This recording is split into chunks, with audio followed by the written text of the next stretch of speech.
اومدیم توی سایت ماچم.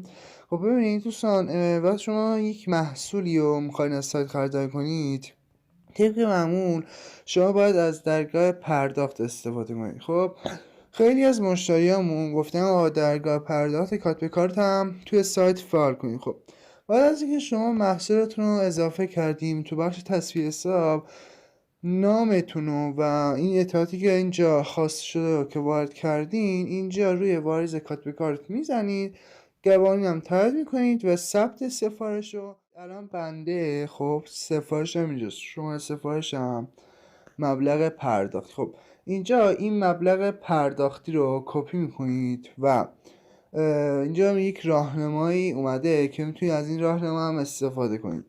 برای شماره به نام رضوان ثروتمند هاشمی، واسه این شماره کارت که بانک ملیه واریز میکنید. بعد از اینکه واریز کردین، اینجا کارت مقصد رو میزنید و تاریخ واریز، ساعت واریز، سالگرم آخر کارت، نام بانک حساب شما، شماره پیگی. بعد از اینکه زدین ثبت فرم میزنید، سفارش شما به بخش مربوط ارسال میشه و بعد از تایید کارشناس سفارش شما انجام میشه.